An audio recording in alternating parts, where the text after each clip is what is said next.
Salut tout le monde, c'est Pascal de Acquis de jouer avec vous pour une nouvelle vidéo. J'espère que vous allez bien, moi ça va très bien. Aujourd'hui dans cette vidéo, on va pouvoir faire une petite exploration, présentation d'un jeu qui s'en vient sur Kickstarter.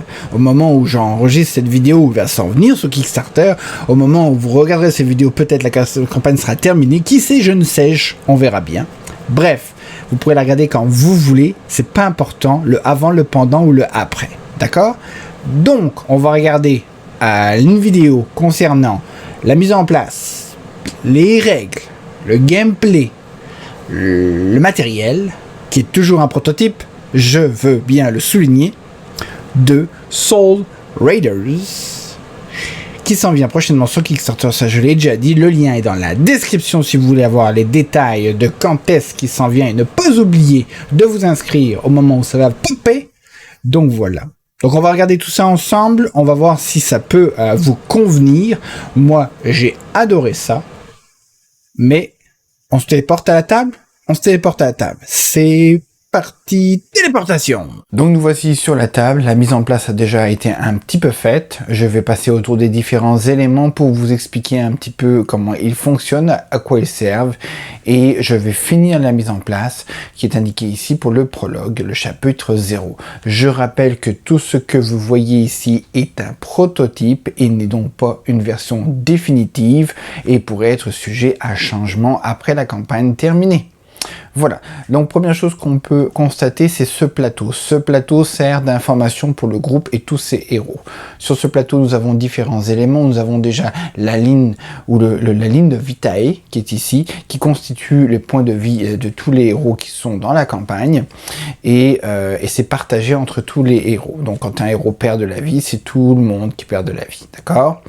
Nous avons ici l'indicateur de fatigue. En fait, celui-ci commence à 4 d'après ce qui pourrait être écrit sur le scénario, et à chaque fois qu'il va se passer quelque chose et qui pourrait descendre, une fois qu'il arrive ici par exemple, vous devez finir le tour sur lequel vous êtes entré avec la dernière phase de réaction, et ensuite la partie se termine. Ça ne veut pas dire forcément que vous avez perdu, mais la partie se termine. C'est un des indicateurs qui pourrait arrêter une partie en cours.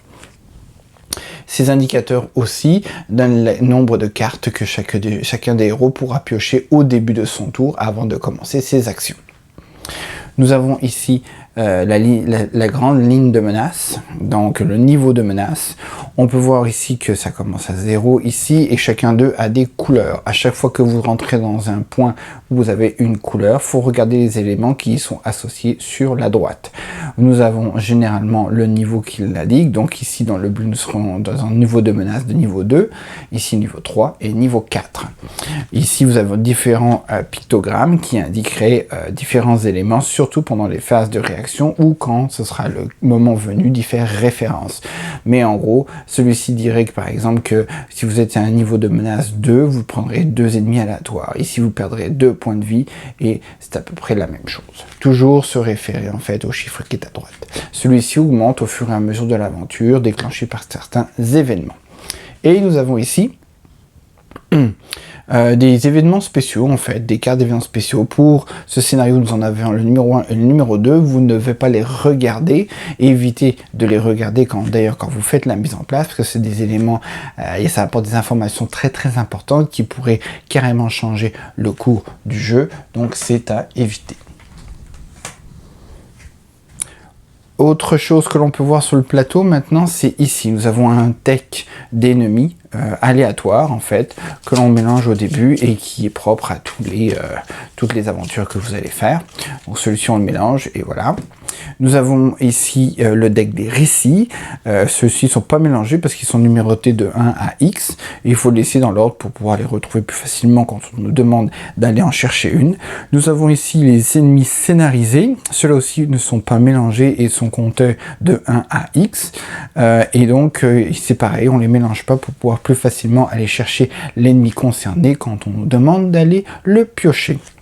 Ici j'ai différentes cartes d'upgrade. En fait, il y en a 4 de disponibles pour le héros que j'ai pris, Eneko. Nous avons un deck de départ ici, et des fois nous avons la possibilité d'augmenter et de récupérer et d'acheter surtout d'autres cartes qui sont un peu plus puissantes, pardon, et qui pourraient nous aider dans nos aventures. Là, nous en avons 4 numérotés sur le coin. Donc, nous avons le 1, le 2, le 3 et le 4. Et chacune d'elles apporte son lot de modifications lors de nos actions. Nous avons le plateau, je vous expliquerai d'ailleurs comment on pourra en acquérir plus tard. Nous avons ici le plateau des joueurs. Donc, avec ceci s'accompagne une miniature, juste là. Il y a 2 formes de miniatures. Nous avons la miniature version pleine et la version transparente. Celle-ci indique seulement quand vous êtes invisible finalement. Donc des fois, si vous jetez un sort qui vous rend invisible aux yeux des ennemis, ben, vous utiliserez cette miniature transparente pour pouvoir vous le rappeler lors de l'aventure et lors des actions ou des déplacements que vous feriez.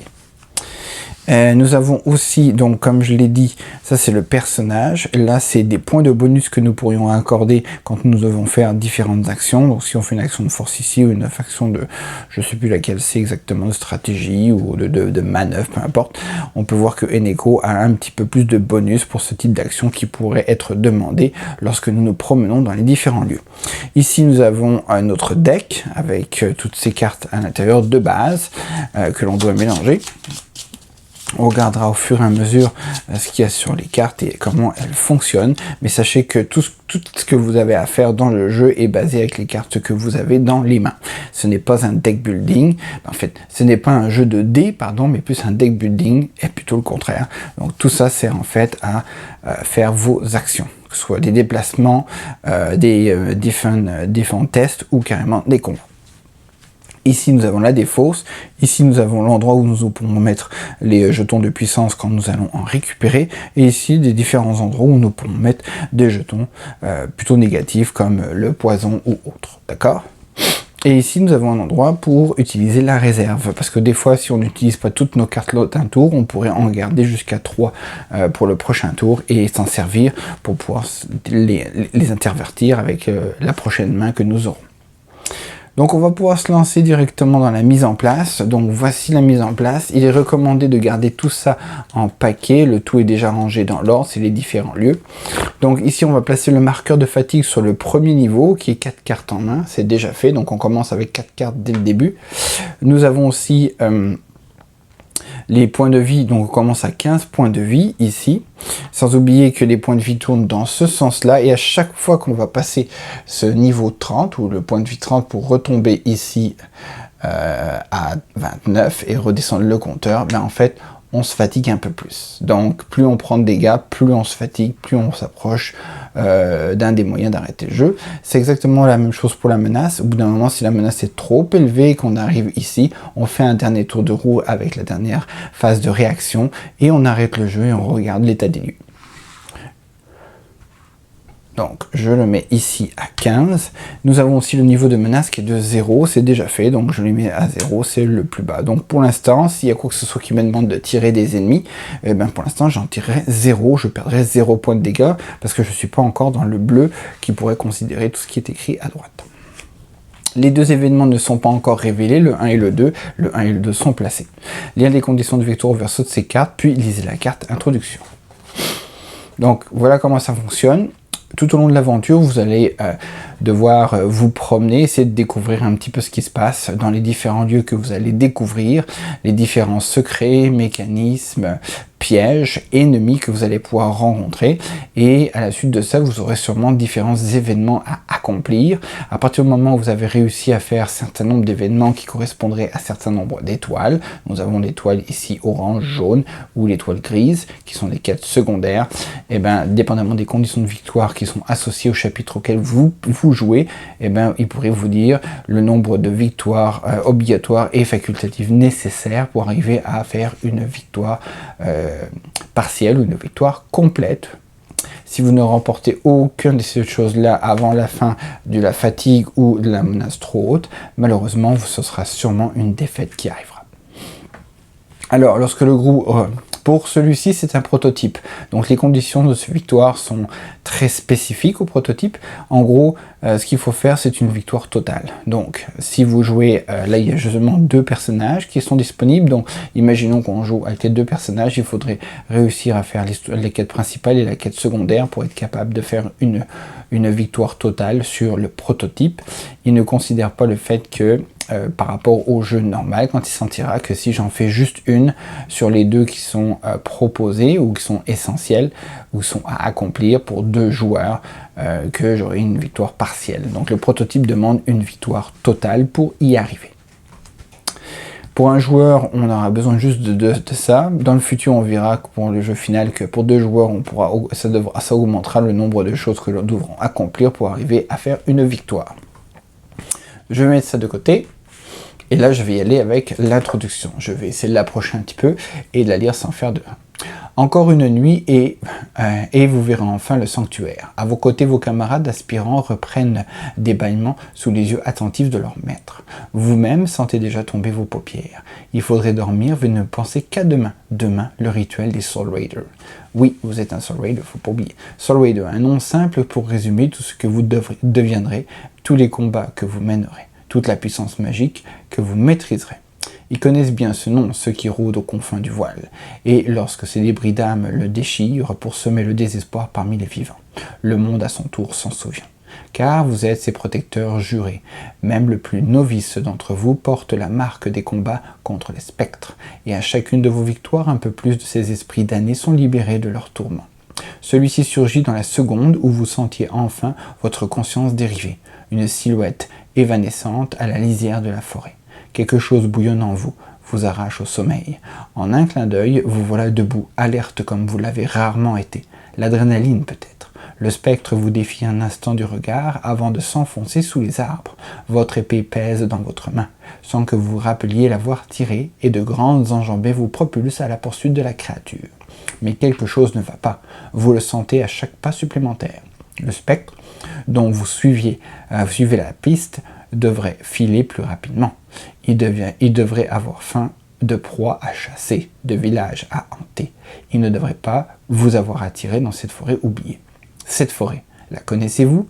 Elle ne vous dit rien, et pourtant, sans doute est-ce la lassitude de la traque qui vous pèse. Les bois prennent fin et s'ouvrent sur un fortin délabré, juché au bord d'un gouffre.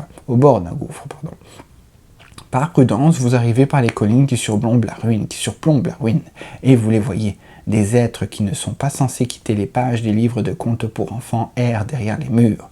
Oui, ce sont des gobelins. Mais vous n'êtes pas un enfant, vous serez bientôt un Soul Raider.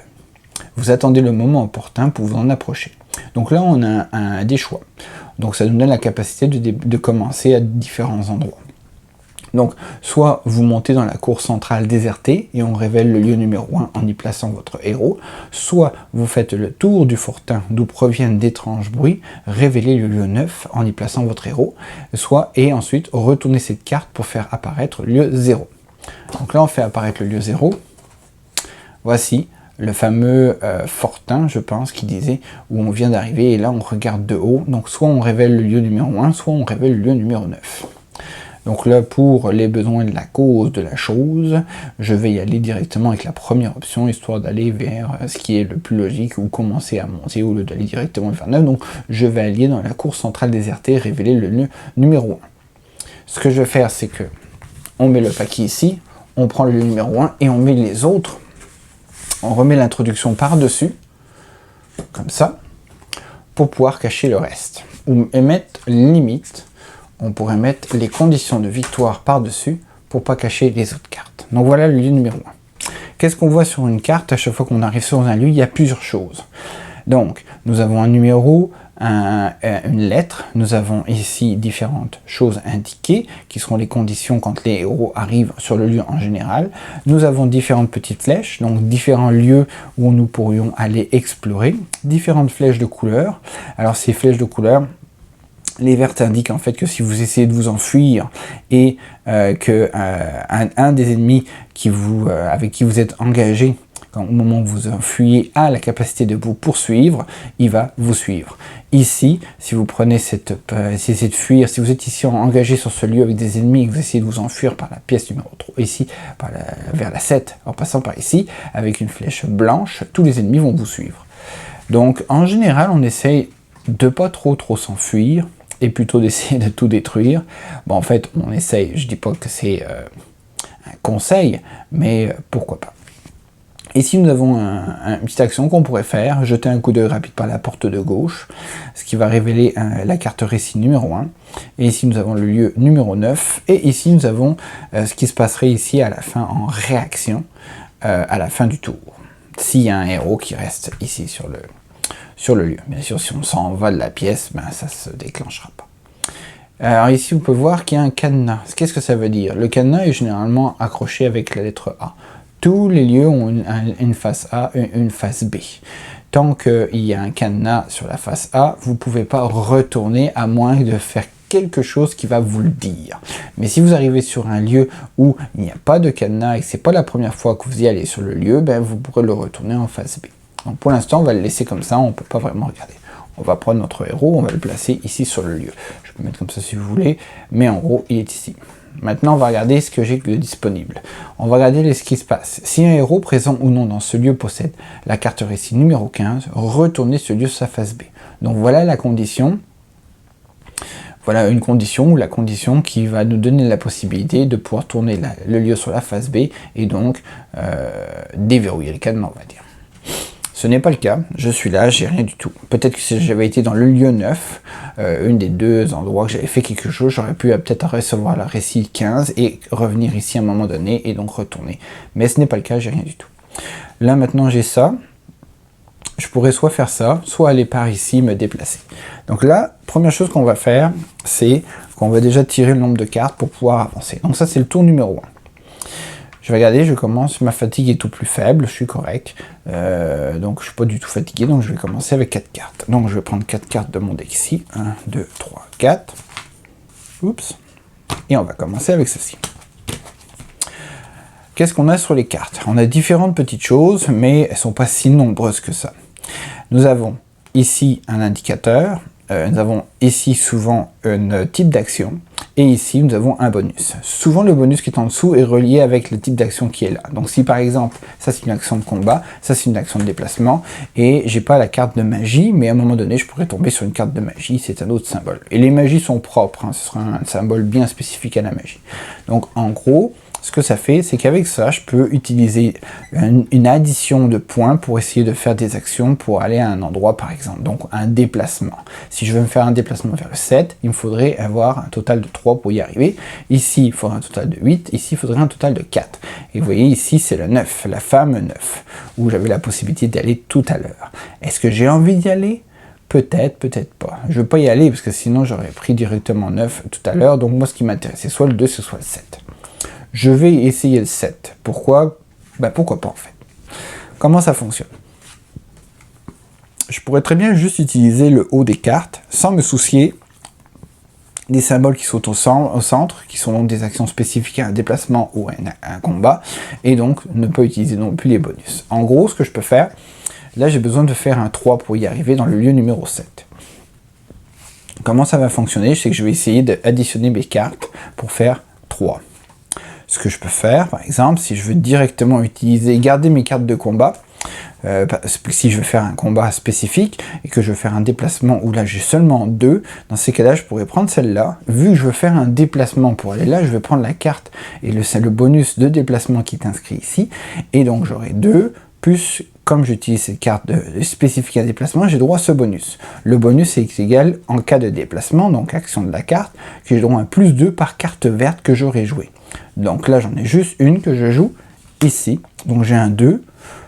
Et comme je joue une carte verte, j'ai droit à un plus 2, ce qui fait au total 4. Donc avec ces 4-là, je peux dépenser 4 pour aller ici, et donc 3, j'en avais juste besoin de 3.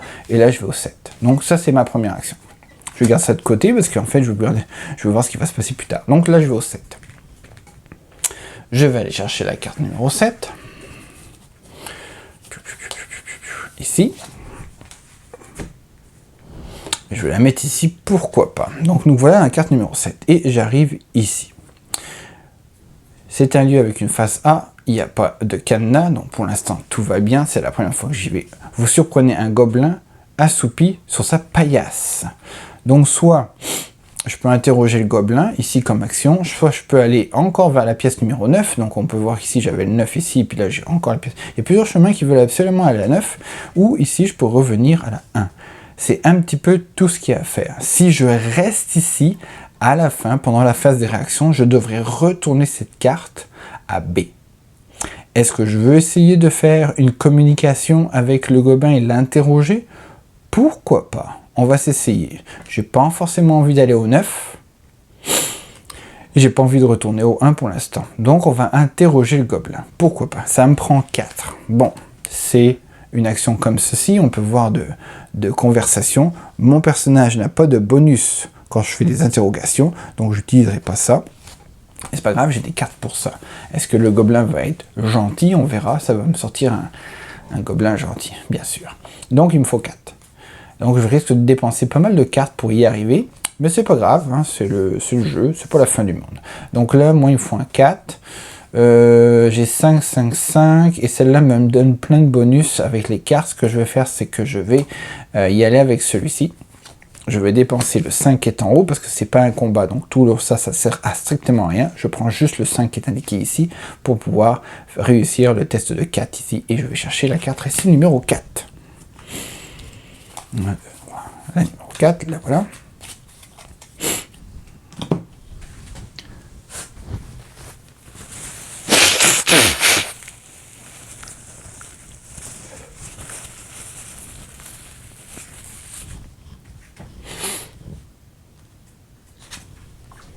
La carte récit numéro 4. Ici, vous avez un numéro, du texte, du blabla et des trucs. Alors, une fois le gobelin vaincu, vous trouvez sur lui un flacon, un antidote, selon l'étiquette. C'était pas la bonne. J'ai été chercher la 4, alors que c'était la 12. Raté.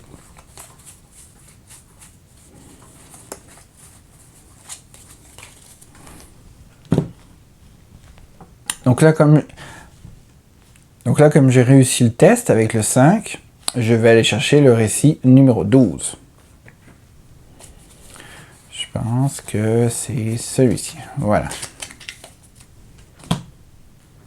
On y va. Ah, nous avons une étoile qui pourrait être une quête secondaire. C'est pas la principale, mais c'est secondaire. Le gobelin se réveille en sursaut, votre lame affûtée sur son cou. Sous la menace, il répond à vos questions. Il serait l'avant-garde d'une armée titanesque qui jaillira des limbes abyssaux pour nettoyer chaque face de ce monde que les humains ont souillé. Et là, je vais en 7B. Conserver cette carte jusqu'à la fin de la partie. Voilà. Donc là, en gros, je conserve cette carte et qui considère en fait être une quête secondaire. On se rappelle ici que ça peut être une condition de victoire. Pourquoi pas. Donc là, ça fait que je tourne en 7B. On y va. Le fait que je tourne en 7B fait en sorte que les éléments de couleur bleue qui sont en haut ici vont se déclencher. L'urgence de la situation est palpable, il vaut mieux ne pas traîner longtemps ici. Donc là, je vais prendre l'ennemi numéro 11. Voilà. Ça commence très bien. Et je devrais prendre un ennemi aléatoire en fonction du niveau de menace que j'ai. Mon niveau de menace est à 0, donc il n'y en a pas plus. C'est bien. Alors, ça, c'est une réaction à la fin. On va en discuter après. Mais en gros, s'il reste un ennemi qui n'est pas vaincu, ça va sonner l'alerte et donc mon niveau de menace va augmenter. On y va. Numéro 11. Alors ça, c'est un ennemi spécifique. Et d'ailleurs, c'est un ennemi que si je tue, qui va me donner le récit numéro 15. On se souvient que 15 peut être intéressant pour le numéro 1 qui est ici. C'est bon pour l'instant, j'ai l'air d'arriver à suivre quelque chose. C'est très très cool. Est-ce que je vais réussir à le tuer? Ça, c'est la question. Alors, voici une carte de monstres. Elles sont toutes pareilles, ok? Il peut y avoir un symbole ici. Là, c'est leur nombre de points de vie.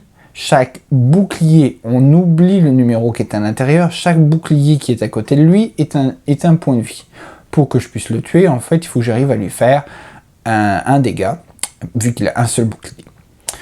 Maintenant, ici, ça c'est la récompense, et ce symbole dit en fait que c'est une cible prioritaire. Donc si j'avais plusieurs ennemis à tuer, donc si j'avais eu un ennemi supplémentaire ici, si j'avais tiré une carte aléatoire d'un ennemi ici aléatoire dans ce deck-là, suite au niveau de menace, si mon niveau de menace avait été à 2, j'aurais été obligé de tirer 2 ennemis, vu que c'est à 2, et j'aurais eu 2 ennemis de plus. Si ces autres ennemis n'auraient pas eu ce cible-là, ce symbole-là voudrait dire en fait que c'est une cible prioritaire, et que je devrais absolument tuer cet ennemi-là avant de m'occuper des autres. Voilà.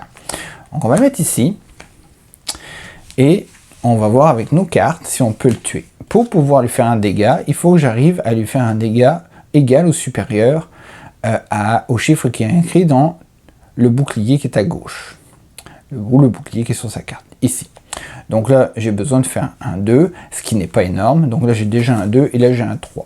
Bon, je pourrais utiliser n'importe laquelle. Celles-ci, en fait, sont des cartes spécifiques en plus à des combats. Donc si j'avais besoin, je pourrais utiliser les bonus de ces combats-là, de ces cartes-là, vu que c'est un combat, et donc appliquer les effets qui sont en dessous.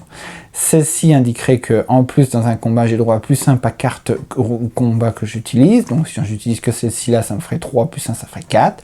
Si j'utilise celle-ci, ça me ferait 2 plus le combat avec son bonus, plus 1 par carte d'action.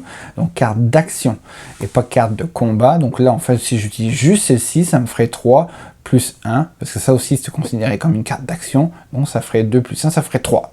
3. Donc là, ça fait 4. Et ça fait 3. Je vais juste utiliser celle-ci. J'ai pas besoin d'utiliser l'autre. Puis l'autre, en plus, elle est quand même intéressante. Pour le prochain tour, celle-là est intéressante parce que mon combat serait plus élevé pour toutes les cartes d'action que j'aurai en main. Peu importe si c'est une carte de même ou une carte de déplacement ou autre. Donc, je pense que je vais y aller avec celle-là à la place et garder celle-ci. Et donc, ah non. Je sais ce que je vais faire à la place. Non. Je vais y aller celle-là parce que je vais utiliser ce 3-là pour pouvoir refaire un déplacement ici et partir dans le numéro 1 pour arriver ici. On va faire ça. Retourner dans le numéro 1, vu que quand je le tuerai, j'aurai la carte ici numéro 15. C'est bon ça, hein? On y va. J'utilise celle-ci, je garde celle-là. Je lui fais 2 plus 1 par carte d'action. C'est une carte d'action, donc je lui fais 3. Et en gros, il prend un dégât. Normalement, s'il avait plusieurs boucliers, je lui enlèverais un point de vie comme ça, mais comme il n'en a qu'un seul, il meurt. Le fait qu'il meurt et que c'est un ennemi de récit, il ne revient plus dans la partie. Donc je ne vais pas le mettre ici dans la défausse des ennemis aléatoires. Donc, je vais le sortir ici. Et je vais donc aller chercher la carte récit numéro 15. 15, c'est la dernière. Qu'est-ce que ça nous donne? Quelque chose de cool? Quelque chose de moyennement cool. Un corps tonitruant résonne soudainement dans le fort en ruine. Il semblerait que l'alerte ait été donnée. Des clameurs et des cavalcades se font entendre aux 4 coins du bâtiment. Il va falloir faire vite. Là, avec ça, j'augmente mon niveau de menace de 2 et je conserve cette case jusqu'à la fin de la partie. Super. On va le mettre ici et mon niveau de menace monte de 2. Bang bang, voilà, donc là je suis niveau 2. Ça commence fort finalement, ça commence très très fort. Il me reste encore une carte que je pourrais utiliser pour faire une action. Je pense que j'ai plus rien à faire ici. Donc je vais m'en aller. Je vais reprendre le chemin ici pour aller en 3, non en 1, et faire 3 avec. Donc là j'utilise le 3 qui est ici, je fais abstraction de tout ça. Je utilise le 3 ici pour faire mon déplacement et je reviens ici. Si un héros présent ou non dans ce lieu possède le 15, retournez ce lieu sur sa face B. C'est exactement le cas. J'ai la carte numéro 15 ici, donc je vais le retourner sur sa face B. Boum. En arrivant ici, là j'applique ce qui est bleu, donc là j'ai ça.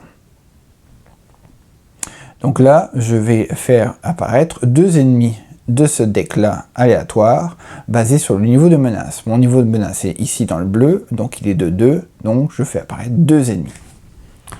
On y va. 1, 2. Voilà. Alors, ces ennemis ont différentes informations. On peut les regarder. En gros, ici, celui-ci a un point de vie, encore une fois, et il a ce symbole-là. Celui-ci a aussi un point de vie et ce symbole-là. Celui-ci, son symbole indique que je ne peux pas m'enfuir. parce qu'en fait, il bloque les portes. Et celui-ci, il dit que si je m'enfuis, il va me poursuivre. Donc, en gros, si je m'enfuis sur les flèches vertes, il va quand même me poursuivre. Voilà. Donc, on va le mettre ici, c'est 2 ennemis. Et je l'ai mis de gauche à droite, parce qu'il faut, c'est quand même assez important. Donc, ce lieu-là, je pourrais le garder, mais pour l'instant, c'est pas très important. J'ai pas besoin de faire une grosse map non plus. Donc voilà, ici, je n'ai plus de carte d'action. Donc comme je n'ai plus de carte d'action, c'est un petit peu la fin de mon tour, et c'est donc la phase de réaction. Qu'est-ce qu'on fait à la phase de réaction? Première chose qu'on va faire, c'est que on va faire diminuer le nombre de points de vie par rapport dépendamment de mon niveau de menace. Donc mon niveau de menace est ici dans le bleu, donc à 2, donc je perds 2 points de vie. Autre chose, je vais aussi regarder si j'ai des jetons ici de poison ou autres qui auraient pu me faire de la perte de points de vie supplémentaires. Ce n'est pas le cas, donc ça va. Maintenant, les ennemis attaquent, donc ça c'est leur tour d'attaquer. Eux, ils vont me faire un dégât par bouclier, donc lui, il me fait un dégât, et lui, il me fait un dégât. Donc je perds 2 points de vie. Voilà. Et maintenant, j'applique la phase qui est ici de réaction, ici en bas du lieu, parce qu'il y a encore des ennemis. Donc en gros, voilà, où je suis encore là. Donc là, je fais apparaître des ennemis suivant mon niveau de menace. Mon niveau de menace est à 2, donc je fais apparaître 2 autres ennemis. 1 et 2. Waouh, j'ai super bien mélangé. Et en plus, ils sont tous quand même des gros niveaux. Voilà. Super. Donc je suis pas sorti d'auberge, mais ce qu'on peut voir sur le nouveau lieu, c'est qu'il y a le numéro 3. Donc en gros, c'est le numéro 3 qui m'intéresse. On a découvert un nouveau lieu, un passage secret sur le lieu numéro 1, c'est on pouvait aller au numéro 3. On va faire ça, si j'arrive à m'en sortir, bien évidemment. Donc là, c'est le début. Ma fatigue est toujours correcte. J'ai perdu un petit point de vue, mais c'est pas la fin du monde. Donc là, je vais aller chercher 4 cartes. 1, 2, 3, 4. Deuxième tour. Regardons ce qu'on peut faire. Ce qu'il y a de bien, c'est qu'il n'y a aucun ennemi qui m'empêche de faire de la magie. Ça tombe bien, j'ai de la magie ici. J'ai même plein de magie, donc on va voir ce que ça va faire. Donc ça, ce sont des cartes spécifiques à des déplacements, si besoin est, mais ça fait quand même 7, sinon. Et ça, ce sont de la magie. Alors, j'ai cette magie-là qui est sympathie ou apathie, qui est une seule fois je peux utiliser. Ça veut dire qu'une fois que je l'utilise, je vais être obligé de la sortir, je ne pourrai plus la remettre ici, dans mon deck, et la repiocher plus tard. C'est temporaire. Tous les ennemis dans ce lieu perdent leur capacité. Le sort prend fin si vous quittez ce lieu. Donc en gros, comme ils perdent toute la capacité qui est en haut, je pourrais m'enfuir. Et si je m'enfuis, malheureusement, si je m'enfuis ici, ils vont toutes me poursuivre. Comme je vais aller dans le 3, c'est pas une bonne idée. Donc, on va éviter de faire ça. Et celle-ci, c'est une flèche magique instantanée. Ça veut dire que je l'utilise instantanément et je la récupère bientôt à un moment donné. Je pourrais la mettre dans la défausse. J'inflige une blessure à un ennemi de votre choix dans ce lieu, quelle que soit sa valeur de combat. Ça tombe bien. Donc avec celui-ci, en fait, je pourrais terrasser un ennemi. Parce qu'une blessure égale un bouclier, peu importe sa valeur de combat, donc on s'en fiche du chiffre qui est à l'intérieur, je pourrais prendre celle-ci pour détruire un ennemi gratuitement. C'est un petit peu ça le truc. Donc on va le faire, on va se débarrasser un ennemi qui demande du 4. Donc on va y aller avec ça. Donc je vais aller avec lui, et je vais me débarrasser de cet ennemi-là. Bye bye.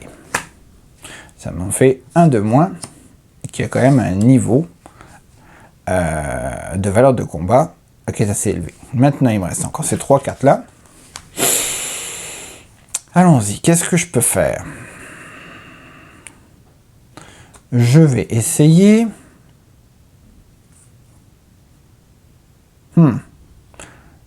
Je vais essayer... Je peux pas aller à la 3, ils vont tous me suivre, même si j'enlève leur truc. Donc on va essayer de les tuer. Donc lui, il fait 4, ça fait 4. Au total, là, si j'arrive à tous les tuer, il me faudrait 4 et 4, 8, 8 et 3, 11. Est-ce que j'ai ça? J'ai 7 et 2, 9. Pas de chance. Donc à date, je peux pas tous les tuer. Ça, c'est bien dommage. Mais On va quand même s'en débarrasser de quelques-uns, puis on verra après, j'aurai malheureusement d'autres monstres qui vont venir, parce que je vais rester ici et je vais être coincé. Mais la vie est la vie, hein, d'accord. Donc là, dommage pour ça. Si c'était des actions de combat, ça aurait été cool, mais c'est pas le cas. Donc là, en gros, j'ai 4 et 3. Et là, j'ai un 2. Donc, ce que je vais faire, c'est que je vais prendre le 4 qui est là et le 3 qui est là. Donc, pour en enlever un comme ça, de 4, et enlever celui-ci qui est de 3. Voilà, et voilà. Et il me reste ceux deux-là, que je peux rien faire du tout avec. C'est bien dommage. Je vais la garder de côté comme ça. Et on verra bien. Donc là, c'est ma fin d'action.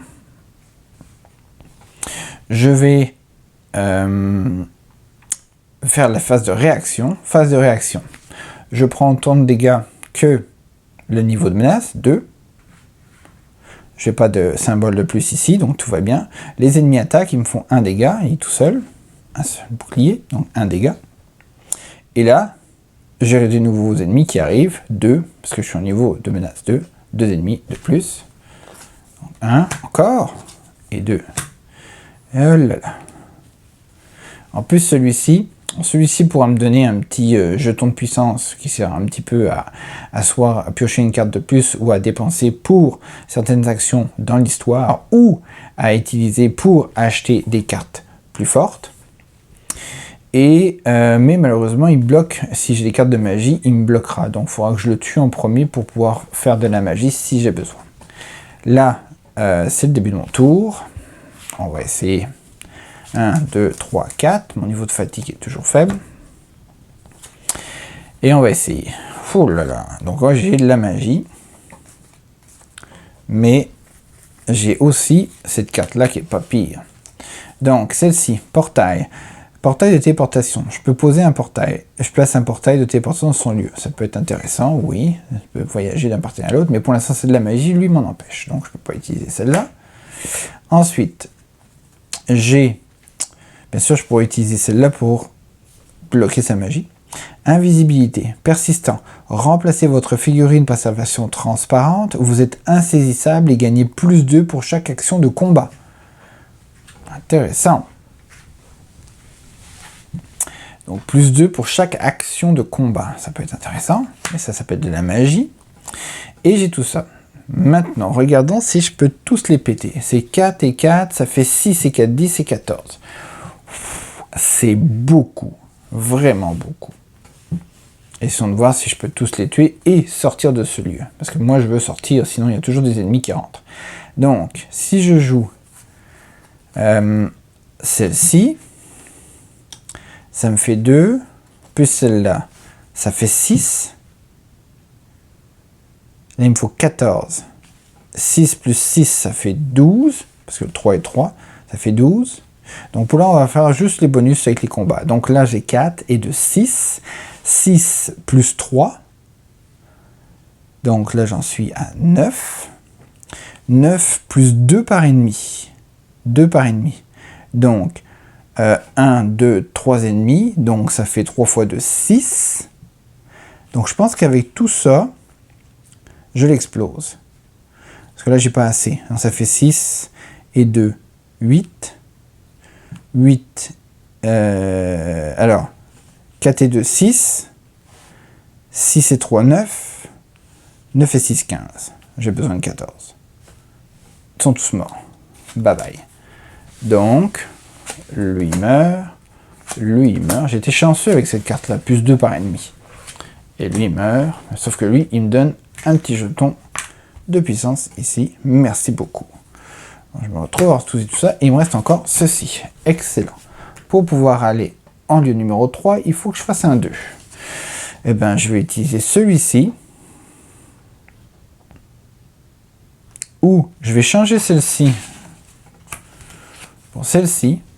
Utiliser... Non, je vais garder ça au cas où. Donc, je vais utiliser celui-là pour un 3.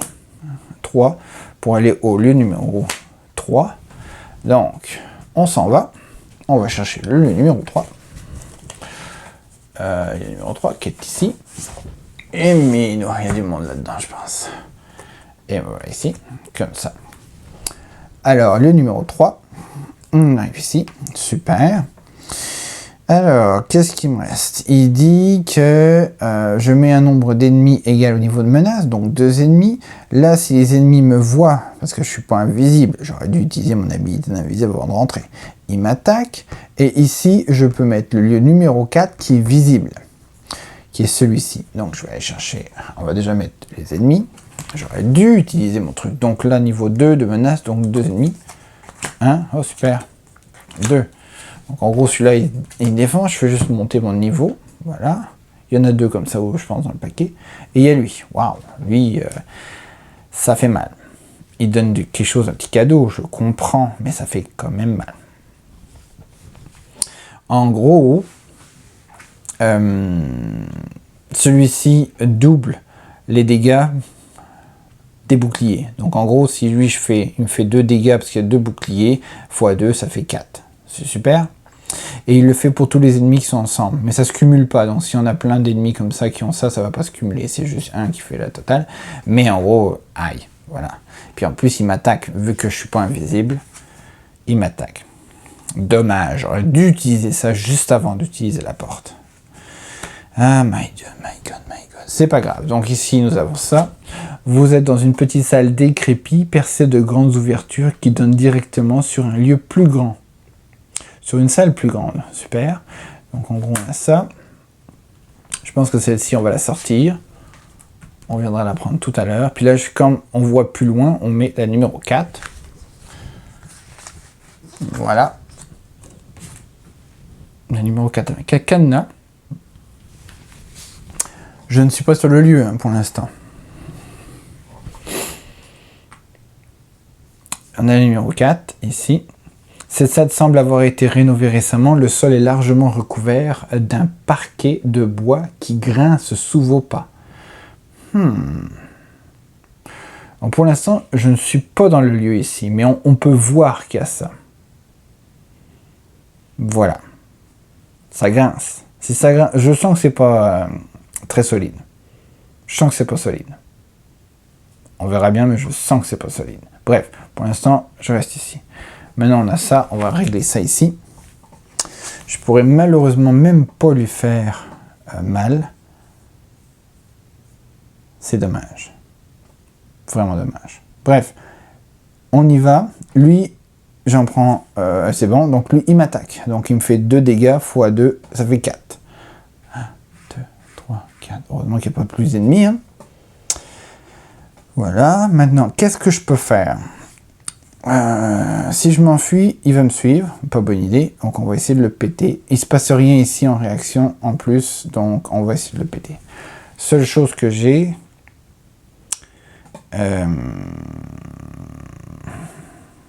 le sort prend fin si vous quittez ce lieu. Moi, je pense que je vais changer ça pour celle-là. Utiliser la magie ici, apathie.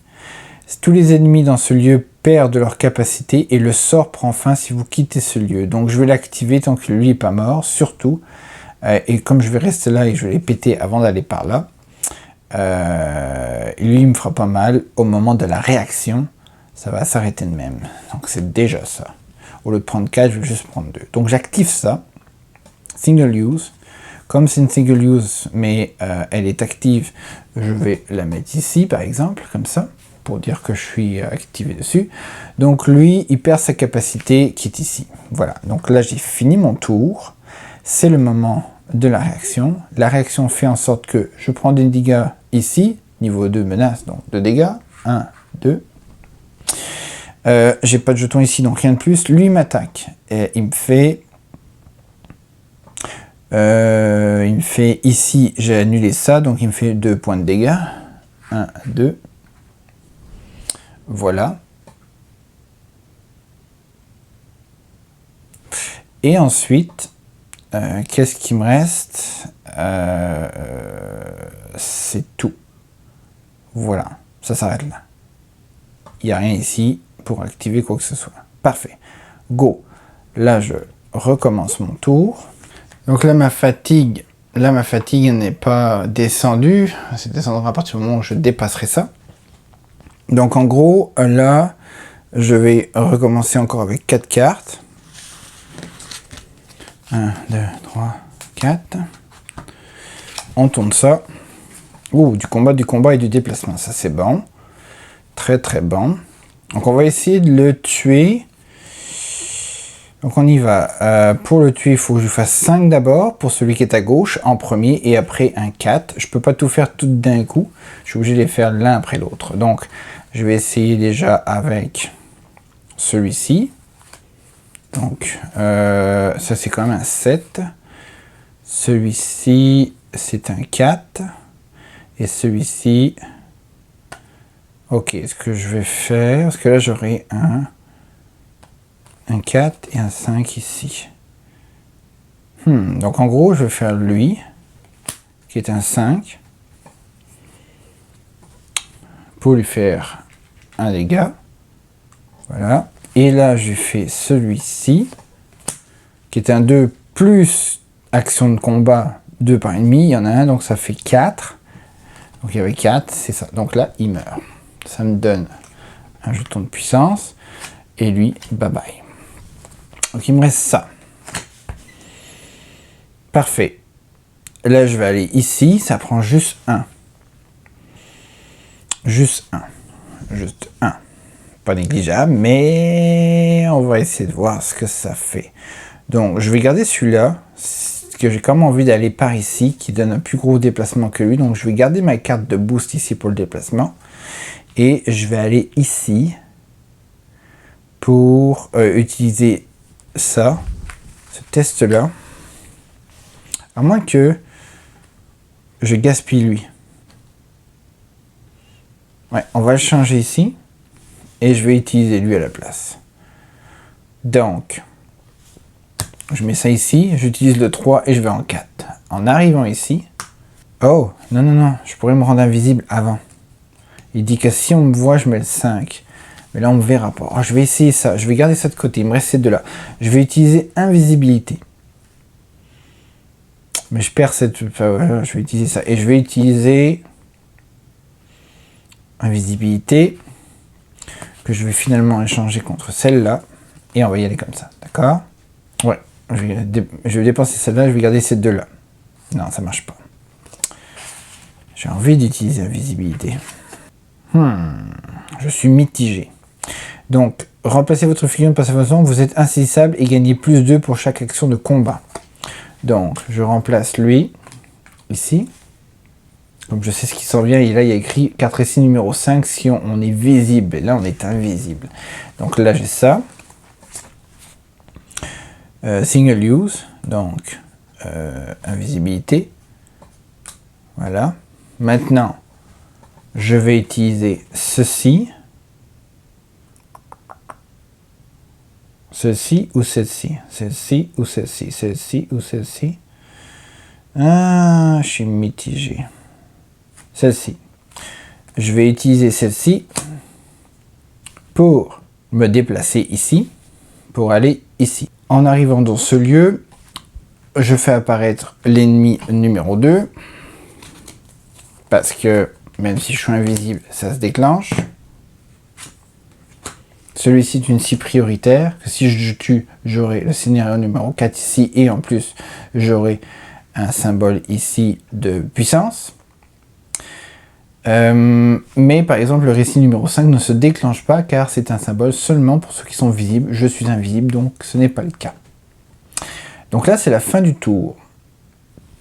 Fin du tour, je prends... alors je vais ranger aussi ces cartes, je vais garder l'invisibilité. L'invisibilité reste active tant que je ne tombe pas sur un ennemi qui a de l'anti-magie. Et ça c'est terminé. Donc on va le mettre par ici. Maintenant c'est... phase de réaction, je prends autant de dégâts que mon niveau de menace, 2, donc 1, 2. Ici, je vais diminuer mon nombre de cartes que je vais piocher au prochain tour, parce que je viens d'augmenter ma fatigue. Je ne prends rien ici, de toute façon, tout va bien. Ensuite, ici, lui, malheureusement, comme je suis invisible, ne m'attaque pas, donc je prends aucun dégât d'ennemi. Et ici, il n'y a rien du tout. Donc aucun élément supplémentaire.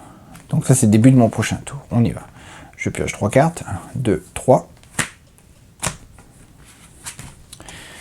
Et là je me retrouve avec du déplacement. Parce que le fait que je sois invisible fait en sorte que je peux m'enfuir sans que les ennemis me poursuivent. Et j'ignore les différents éléments qui sont en haut comme la cible et autre chose. Donc je vais m'enfuir. Rien ne sert de rester ici.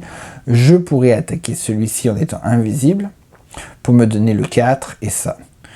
Est-ce que je le fais? Pourquoi pas? Est-ce que le 4 va me donner un truc cool? On va s'essayer.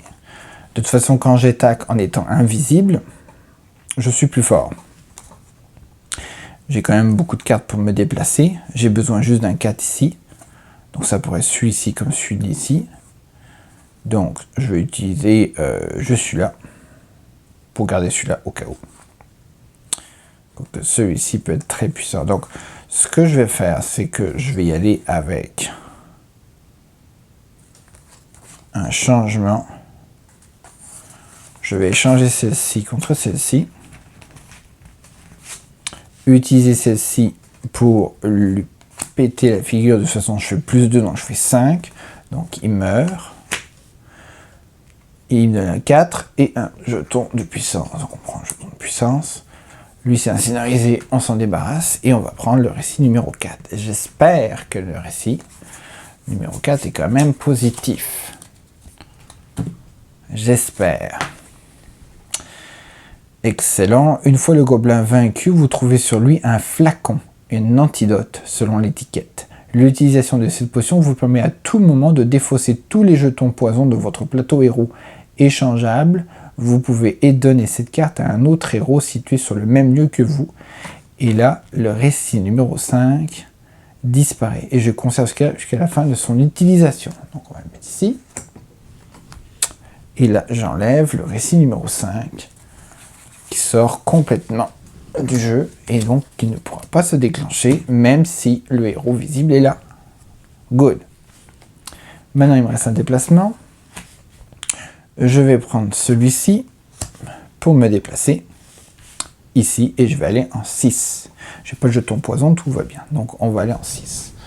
On prend la carte numéro 6. Voilà. On va ici. Pam. Alors, c'est super, hein? Je suis ici, je défausse la 5, de toute façon, je ne l'ai plus. Là, le niveau de menace augmente, je suis encore dans le bleu. Ici, on a l'ennemi scénario 2.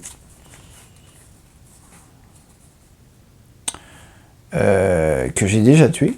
Je ne l'ai pas ici, donc j'ai dû déjà le tuer à un moment donné. Est-ce que c'était lui? C'était lui. Je l'ai déjà tué, il n'est plus là. Bye bye. Et le numéro 7, lui, il est encore là, je pense, le numéro 7. Voilà, le numéro 7 ici. Voilà. Ouh, il est moche, lui. Il est moche, mais je suis invisible. Vous entendez des voix venant d'un balcon à proximité, mais le spectre qui vous a attiré dans ce lieu est là et vous attaque. Ouais. Je peux jeter un œil sur le balcon. Je peux retourner dans la 4, ça ne m'intéresse pas. Donc la seule chose qui peut se passer, c'est soit je jette un œil ici, mais à la fin du tour, ça va se tourner à B. On peut ignorer le récit 8 aussi. Pour l'instant, il me reste ça. Tout ce que je vais faire, c'est essayer... pour l'instant, il n'y a pas d'anti-magie. Donc ce que je vais faire, c'est que soit ça ne sert à rien de fuir. Lui, c'est sûr qu'il ne va pas m'attaquer. Il ne me fera pas de dégâts, je suis invisible. Mais si je le tue, je peux récupérer encore un jeton. Le fait d'avoir 3 jetons. Alors le fait d'avoir déjà 3 jetons, ça veut dire que je pourrais acheter une carte. Et je pourrais acheter la numéro 1, ici. Donc si je veux, je peux rajouter celle-ci à mon paquet. Ok.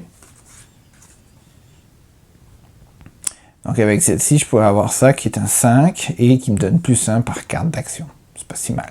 Mais si je veux acheter autre chose, par exemple acheter la numéro 2, il faudrait que, comme j'ai pas acheté la numéro 1 et que je veux acheter une des autres qui est derrière, comme la numéro 2, il m'en faudrait 4. 3 plus 1 pour aller chercher la 2 qui est derrière. Voilà.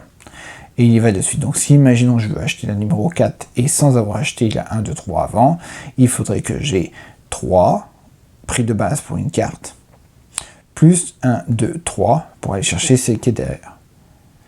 Et là, donc il me faudrait 6. Et là, je pourrais acheter la numéro 4. Voilà. 3, attendez, 3, plus 1, 2, 3. C'est ça. 6. Bref, c'est beaucoup de magie. Est-ce que ça m'intéresse? Pourquoi pas? Elle est puissante. Donc pour l'instant, ce que je vais faire, je vais attendre. C'est pas urgent. Et je vais tourner en face B. Est-ce que je jette un œil vers le balcon avant que ça se tourne? Lui, de toute façon, il ne m'attaque pas, donc je vais le faire. Je suis invisible. On va en profiter avant que ça se tourne. Peut-être je vais avoir une surprise. Parce qu'à la fin, ça se tourne et puis ce sera trop tard. Donc on va garder lui. On va utiliser ça, comme ceci, pour pouvoir regarder au travers du balcon avec 8. Récit numéro 8. C'est comme, j'ai l'impression que c'est notre seule chance de regarder parce qu'à la fin ça tourne. Donc ça veut sûrement dire qu'il faut que j'en profite. 8. Ici, une étoile comme ceci. Vous apercevez 2 silhouettes sur le balcon en ruine. Une repoussante créature dotée de tentacules et un homme au visage dissimulé par un masque de bronze. En croisant le regard de l'homme, un terrible frisson vous parcourt. Vous comprenez que vous êtes tombé dans son piège. Conservez cette carte jusqu'à la fin de la partie. Je peux dépenser 2 comme ça pour aller en 6B. À quoi ça sert de dépenser pour aller en 6B si lui me dit d'aller en 6B? Bref, on va la mettre avec le reste. Ici. Pourquoi je dépenserai 2 pour aller en 6B alors qu'à la fin du tour, je veux en 6B? Très bizarre. Bref, c'est la fin du tour. On commence par les réactions. Donc là, je suis toujours au niveau 2. Donc je prends 2 dégâts. 1, 2. J'ai aucun truc. Tout va bien. Ensuite, j'ai lui. Mais comme je suis invisible, il ne m'attaque pas. Tant pis pour lui. Il va rester là. Et là, je fais cette phase de réaction-là qui est passée en B. On passe en B. Voilà. Bam. Si vous avez 8, prenez 9. Sinon, prenez 10. Oh. Donc oui, j'avais la 8. Je prends le 9. Sinon, j'aurais pris le 10. Donc, est-ce que c'était une bonne idée d'avoir regardé avant que ça se tourne? On va voir. Bam. L'homme au masque vous surprend en train de l'espionner et vous dit avec assurance: sale défaut, la curiosité, n'est-ce pas? Vous attirer ici a été un jeu d'enfant. Oh, vous ne vous êtes certes pas laissé faire, mais c'est sans conséquence. Mon maître a besoin de sujets pour une expérience inédite et vous êtes un parfait spécimen. Son sourire vous glace le sang. Défaussez cette carte. Bye bye. Merci. On ne saura jamais c'est quoi le 10, tant pis. Donc comme je rentre dans le lieu, je fais le B, on y va. Donc je prends l'ennemi numéro 8 et l'ennemi numéro 9. Qui vont s'ajouter 8 et 9. 8 et 9. Et mino. Et là. Vraiment, je suis invisible, ça va augmenter tout ça. En sachant qu'ils ne peuvent pas m'attaquer. Non, de l'anti-magie. Oh my god. Pas de chance. Donc, à cause de lui, je redeviens visible. Maintenant. Oh là là. Je sens qu'il va y avoir des tonnes d'ennemis. J'aurais dû me débarrasser de l'autre. Et là. Ouh. Donc là, j'ai plus de carte d'action. C'est la fin de mon action. Je pense que je vais dépenser... L'embêtant, c'est que... Là, c'est pas grave. On va y aller. J'ai quand même beaucoup de vie. On va voir ce que ça va donner. Donc, je pioche 3 cartes. 3. Je ne suis plus invisible. Malheureusement. Et là, on y va. Et là. anti-magie, donc je peux pas l'utiliser pour l'instant. Et j'ai ça. Et là, par carte d'action, c'est déjà pas mal, mais les chiffres sont tellement gros. Oh là là, je vais essayer de leur péter le visage, mais ça va être vraiment difficile. Ce que je vois, c'est que lui, si je le tue en premier, il va me donner la carte 11, qui serait peut-être pas négligeable. Donc, il faut que je lui fasse 2 x 10. Et là. Chaque ennemi dans ce lieu ayant une valeur de combat de 3 ou moins subissent un dégât. Il n'y en a aucun qui a une valeur de 3 ou moins, donc ça sert à rien. Donc en gros, on va essayer maximum. Je vais, je pense, échanger celle-ci avec celle-ci pour maximiser mes combats. Donc, allons-y. Idéalement, il faut vraiment que je les pète tous. Donc, même la magie sert à rien parce que même si je peux utiliser cette magie-là, elle ne me sert à rien. J'ai aucun qui est 3 ou moins. Donc, allons-y avec le maximum que je puisse faire d'un coup. Donc, il faut 10. On y va. Donc, 4. Ou 4 ici. Plus 3, ça fait 7. 7 plus 2, ça fait 9. 9 plus 5, ça fait 14. 14 plus 1 par carte d'action. 1, 2, 3. 14 plus 3, ça fait 17. Lui, je peux lui faire un dégât. 17.